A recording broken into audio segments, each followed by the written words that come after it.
Good morning, students. Now, this is the seventh session for the chapter Surface Chemistry, and today we are going to learn about the following topics. Purification of colloid is the main topic. Under this topic, there are some topics: dialysis, electrodialysis, and ultrafiltration. So, by these three different methods, we are going to learn how to purify a colloidal solution. Then we will study about the properties of colloidal solution. There are the 7 or 8 properties. First is colligative properties, Tyndall effect, color, and Brownian movement. So today in this session we will study about only these 4 properties, but rest properties, charge on colloidal particles, electrophoresis, and coagulation or precipitation. About these 3 properties we will study in the next session. So the today's session is mainly focused upon the purification of colloid and the 4 main properties of colloidal solution. So we are starting the topic. The aim is to purify a colloidal solution. Then how to purify a colloidal solution? So कैसे करेंगे? Just see here in this picture. What are you observing? You are seeing that there are the soul particles. Now these soul particles are actually our colloidal particles. Along with these soul particles, these are the crystalloids. So what are the crystalloids? Crystalloids क्या होता है? इसको note कर लो. Crystalloid. Crystalloids are an aqueous solution of mineral salt and other small water soluble molecule. एक तरह से हम ये कह सकते हैं जो क्रिस्टलॉइड है वही हमारा इम्प्योरिटीज़ है, इसको हमें बाहर निकालना है. सो वाइल प्यूरिफाइंग हमें क्या करना है? रिड्यूस करना है किसको? इम्प्योरिटीज़ को, ताकि हमारा रिक्वेस्ट अमाउंट जो हमारा कोलाइडल सॉल्यूशन है उसमें मिनिमम अमाउंट में हमारा इम्प्योरिटीज हो. तो डायलिसिस प्रोसेस को you have already studied about this term in class 10th where the impurities from blood is purified through artificial methods. So my dear students, what is being here observed? You can see here a dialyzing membrane. एक membrane है, जिस membrane के अंदर में हमारा ये already colloidal solution along with impurities crystalloid है. हमें क्या करना है? ये membrane से बाहर वाटर है, वाटर इज लार्ज क्वांटिटी. तो क्या होगा? अब हमारा ये जो क्रिस्टलॉइड है वो इस मेम्ब्रेन के थ्रू बाहर आएगा और यहाँ से वाटर और क्रिस्टलॉइड बाहर निकल जाएंगे. एक तरफ से हमें हमेशा वाटर को चेंज करते रहना है ताकि वाटर इसमें चेंज हो, और अगर चेंज नहीं करेंगे तो क्या होगा? क्रिस्टलॉइड का ही अमाउंट यहाँ पर ज़्यादा हो जाएगा और फाइनली वो रिटर्न बैक थ्रू डिफ्यूज होने लगेगा. तो ये डायलिसिस का प्रोसेस है. So in this process we are removing impurities by the method of diffusion through a suitable membrane. एक सुटेबल मेम्ब्रेन का यूज़ करके हम लोग करते हैं. इसमें करना क्या होता है डायलिसिस में, उसको एक्सप्लेन कर दिया है हमने यहाँ पर. सबसे पहले हम कोलाइडल सॉल्यूशन लेते हैं. It is taken in a bag. जो बैग होगा it is made of a parchment paper. जो पेपर अभी आपको यहाँ पर हमने पहले दिखाया था उस पेपर का बना होता है. You can see here this is the parchment paper. So now पहले उसमें आप ले लोगे. The bag is suspended fresh water. फिर उसको फ्रेश वाटर में डालना है. जो इम्प्योरिटीज़ होगा वो स्लोली धीरे धीरे क्या होगा? बैग के थ्रू डिफ्यूज होने लगेगा और वो वाटर मीडियम में जाएगा जहाँ से हम उसको बाहर निकाल सकते हैं. ये देख लो यहाँ से बाहर निकल रहा है ना. ओके. अब हमें डिस्टिल्ड वाटर को फ्रीक्वेंटली चेंज करने की ज़रूरत है. तो ऐसा क्वेश्चन पूछा जाता है, why there is need to change the distilled water frequently during the process of dialysis? It is only because to avoid accumulation of crystalloids. अगर हम उसको क्रिस्टल नहीं डिस्टिल्ड वाटर को चेंज करेंगे, सेम वाटर मीडियम में dialysis करेंगे, तो क्या होगा? क्रिस्टलाइट का कंसंट्रेशन बढ़ेगा और they will start diffusing back to the bag. अब फिर से वो क्या होगा? मेम्ब्रेन के थ्रू अंदर जाना शुरू कर देगा. ठीक है. Dialysis can be used for removing HCl from the ferric hydroxide soul.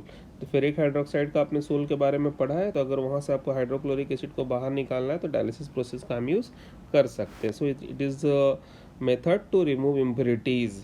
Now the another method we are going to study about the next method, that is the electrophoresis. Porous electrodialysis. Actually electrodialysis के आगे हमने एक term use किया है electro, it means just we are using here electricity. Electricity means there will be two metallic rod, metallic plates, that is cathode and anode. Here cathode is not written, you can write here cathode.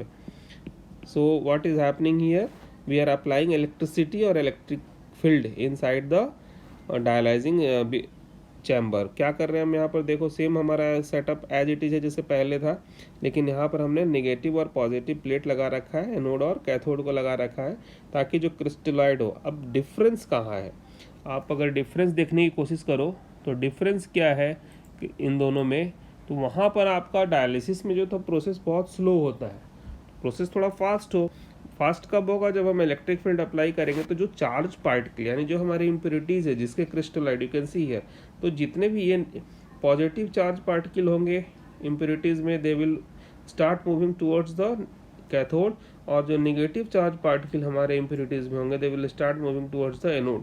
तो ये थोड़ा process जो होता है हमारा fast हो जाता है और इस तरीके से हम इस मेथड को इलेक्ट्रोडायलिसिस कहते हैं। It means that process of purifying colloidal solution by applying electricity in और by applying electric field for in during the process of dialysis. तो डायलिसिस आपको समझ में आ गया, इलेक्ट्रोडायलिसिस समझ में आ गया। Now the next method is, so the next method is ultra filtration, जो थर्ड मेथड हमारा।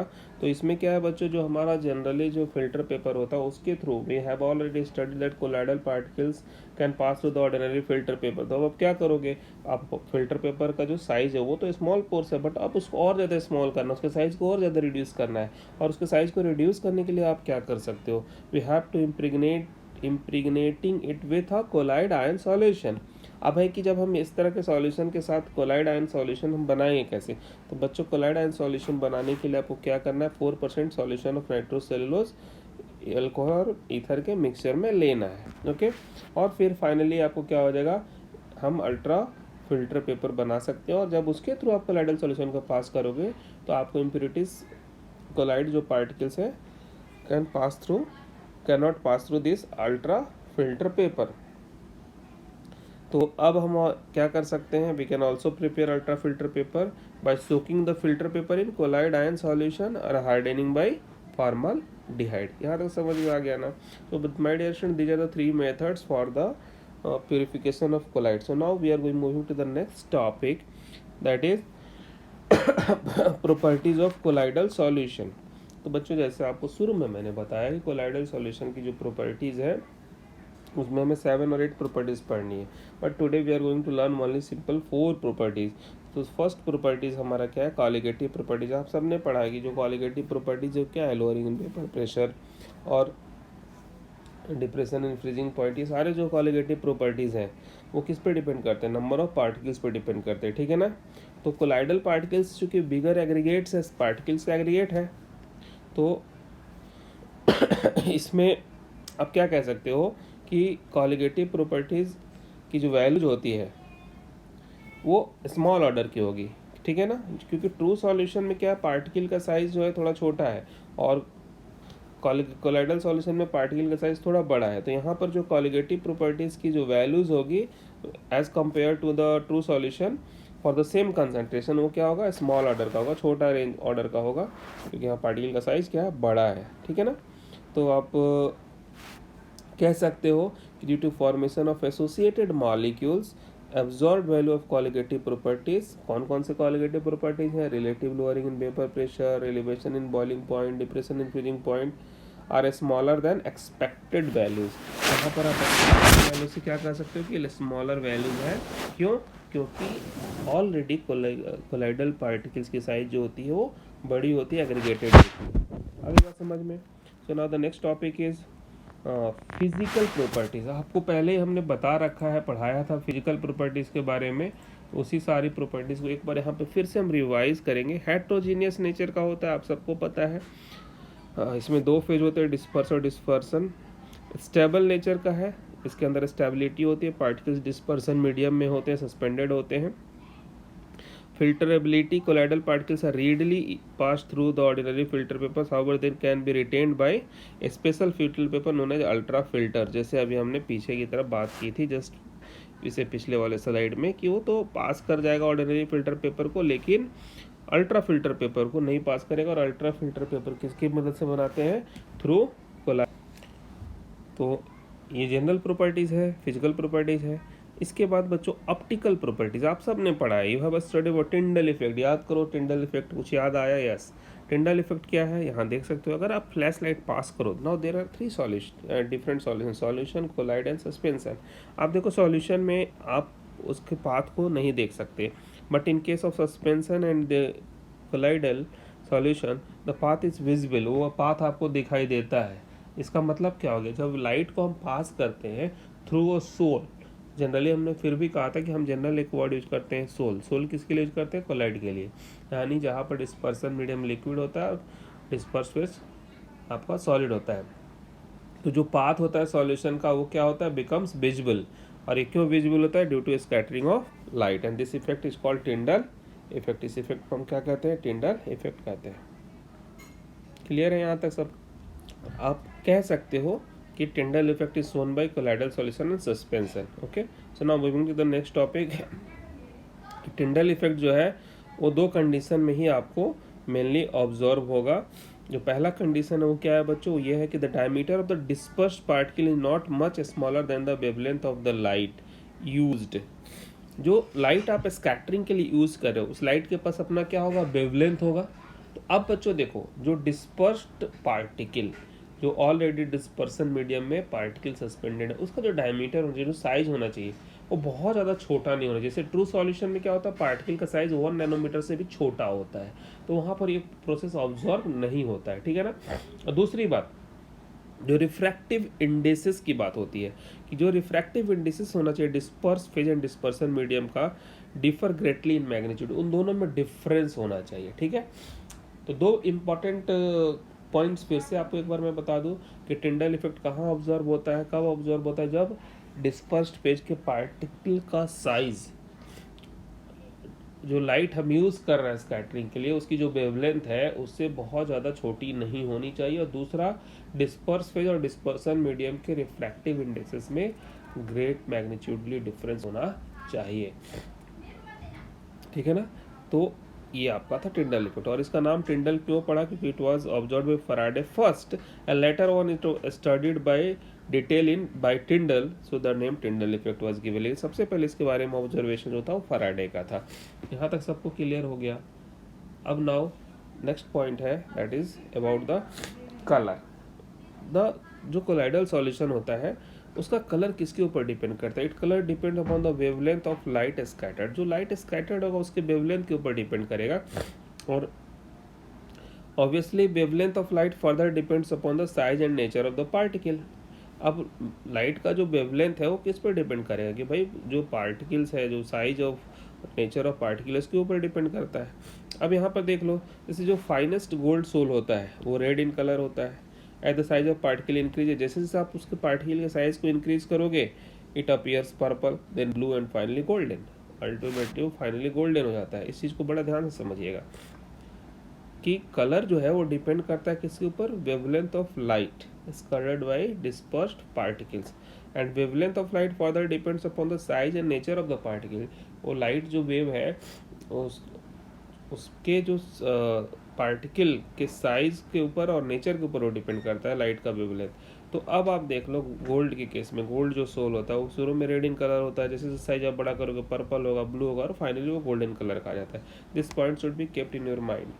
ओके, तो ये हमारा थर्ड पॉइंट था। और उसके बाद फोर्थ वन हमारा है, that is the Brownian movement. इसको सबसे पहले रॉबर्ट ब्राउन ने डिस्कवर किया था। ब्राउनियन मूवमेंट क्या होता है? It is a zigzag motion. जो पार्टिकल्स होते हैं वो इधर से उधर घूमते रहते हैं, independent of the nature of the colloid. जो किस तरह का पार्टिकल है उसके ऊपर नहीं डिपेंड करता, वो अपना पार्टिकल जो है वो मूवमेंट में रहेंगे। ठीक है ना? लेकिन ये जो मोशन होता है ये डिपेंड करता है साइज ऑफ द पार्टिकल के ऊपर। ठीक है?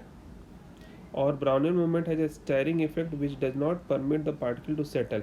यही एक रीज़न है, सबसे इम्पॉर्टेंट रीज़न, कि जो स्टेबिलिटी है अगर कोलाइडल सॉल्यूशन के पास क्यों है, तो स्टेबिलिटी कोलाइडल सॉल्यूशन के पास किसके कारण है, तो वो है आपको due to Brownian movement. Brownian movement के कारण ही आपको स्टेबिलिटी आती है। पार्टिकल कभी सेटल होते ही नहीं, वो इधर से उधर मूवमेंट करते रहते हैं, जिगजैग पाथ पे मूवमेंट करते रहते हैं। और ये जो मोशन होता है वो नेचर ऑफ पार्टिकल पर डिपेंड नहीं करता, कोलाइड पर डिपेंड नहीं करता, उसके इंडिपेंडेंट है वो, बट साइज ऑफ पार्टिकल पर डिपेंड करता है एंड विस्कोसिटी ऑफ सॉल्यूशन पर डिपेंड करता है। ये पॉइंट नोट कर लेना अच्छे से ध्यान से कि Brownian movement depends upon the size of the particle and the viscosity of the solution, but it is independent of the nature of colloid. और दूसरी बात कि the actual cause for the stability of colloidal solution is Brownian movement, क्योंकि इसमें आपको particles जो है इधर से उधर एक दूसरे से स्ट्राइक करते हैं और उसको मूवमेंट प्रोवाइड करते हैं। यहाँ तक क्लियर हो गया, सबको समझ में आ गया? सो thanks for watching. So this is the simple or short videos for this session, or now we have also 2 periods will be there for complete the chapter session 8 and session 9. So my dear students, in the session 8 we will again continue with the same topic, that is the purification properties of colloidal solution. हमारा पूरा last तक colloidal solution या collide के बारे में ही पढ़ना है। Thanks for watching, log in to my blog. Okay, thanks again, thank you, have a nice day.